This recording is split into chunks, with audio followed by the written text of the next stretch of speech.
Bem-vindo ao podcast do site profissãomedica.com. Olá, aqui é Daniel Coriolano. Seja bem-vindo a mais um Medcast. Hoje eu vou falar sobre tabagismo. O tabagismo é um problema muito frequente na nossa sociedade, embora tenha se reduzido a cada ano em virtude das informações, das leis antifumos, também por conta dos impostos que têm incidido sobre o tabaco e aí, consequentemente, reduz a possibilidade de acesso. Hoje a gente atende muitos pacientes também por conta de que terceiros induzem aquele paciente a buscar uma consulta ou um atendimento médico. Então é o pai que não quer seu filho fumando mais, ou o filho que não quer seu pai mais fumando, ou os amigos que dizem para aquela pessoa buscar atendimento médico.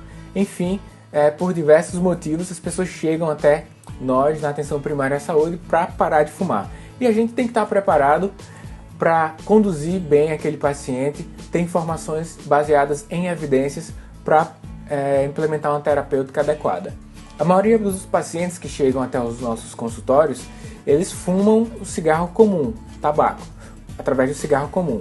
Mas é importante que saibamos que existem muitas outras formas de tabagismo, e você já sabe, né? Mas só para lembrar, tem o charuto, tem o cachimbo, né? Se você é do interior, você também verifica muito isso, o cachimbo. O que tem se utilizado hoje muito, que é mais lá da Índia, mas tem utilizado aqui no Brasil, é o narguile. Você já deve ter visto em alguma televisão. Se não tem, busca aí no YouTube e vê como é que fuma o narguile para você ter conhecimento se caso algum paciente chegue até você.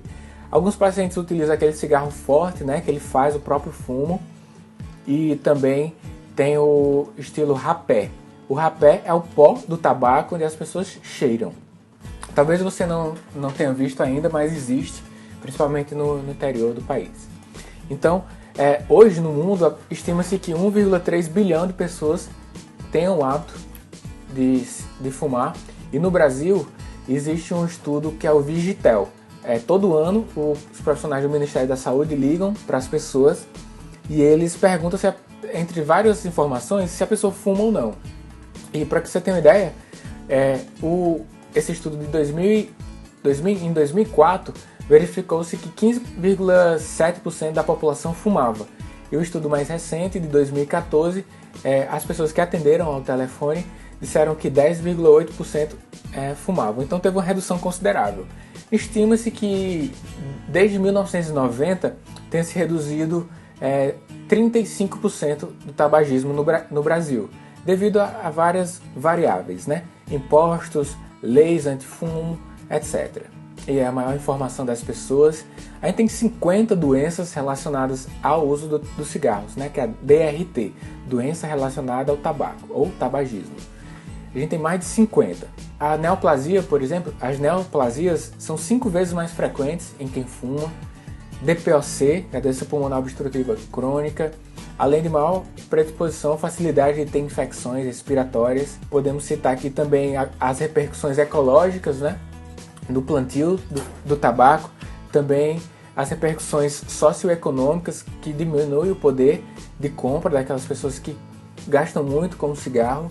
São algumas repercussões bem vistas naquele ambiente que faz uso de tabagismo, que faz uso do tabaco, né? Você vai atender um paciente sem queixa e você vai atender paciente com queixa, mas a conduta é bem similar. A diferença é que aquele paciente que não tem nem desejo de parar de fumar, a terapia farmacológica naquele momento não é tão adequada. Existe até uma regra dos 3 que eu uso e eu falo sempre, para que você decore mais fácil quando implementar a terapia farmacológica, né? Que a terapia farmacológica é a reposição de nicotina com adesivos, com goma, e também os fármacos antidepressivos. Mas quem é que merece prescrição desses fármacos? São a regra dos 3. Primeiro, mais de 18 anos. Segundo, desejo de parar de fumar. E terceiro, fuma mais de 10 cigarros ao dia. Então, ele tendo esses 3 critérios, você já pode pensar na terapia farmacológica. E isso vai fazer com que aumentem até 3 vezes a chance dele parar de fumar.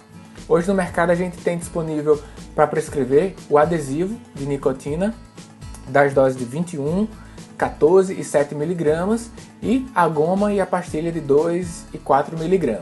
A gente deixa a pastilha para aquelas pessoas que utilizam mais de 25 cigarros ao dia e o adesivo para aquelas pessoas com menos. Existe um tempo estimado aí de aproximadamente 12 semanas que ele pode receber esse adesivo, mas assim, os estudos mostram que se tiver que prolongar, pode prolongar.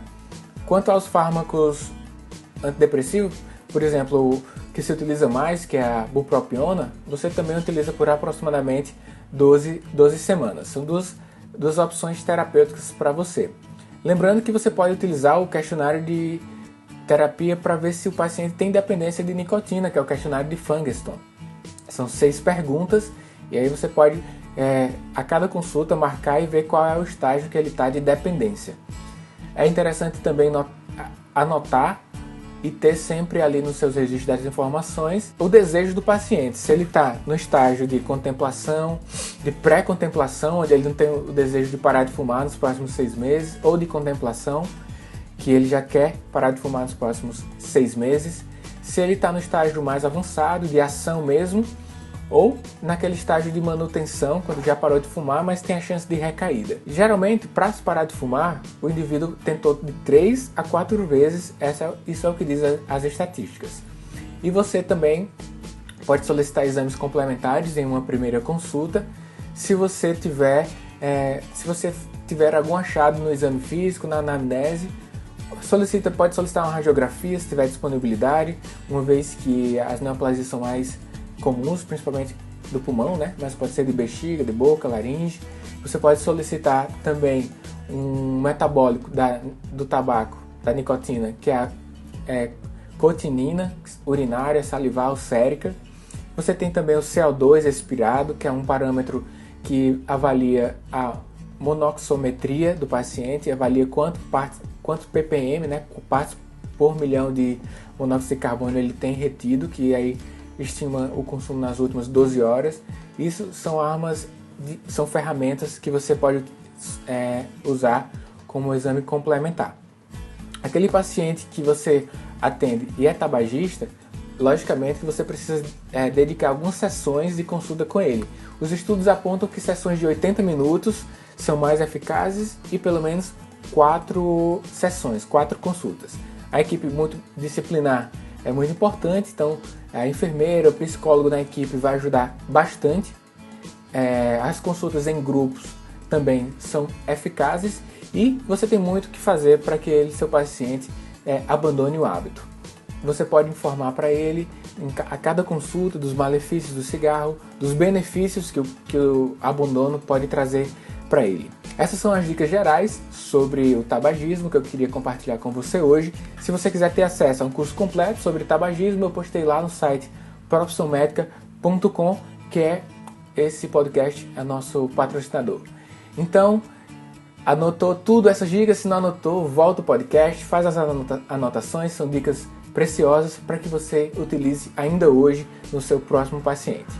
Meu nome é Daniel Coriolano, um forte abraço e até o próximo podcast. Acesse o site profissionmedica.com e veja nossas web aulas e todos os conteúdos. E até o próximo podcast.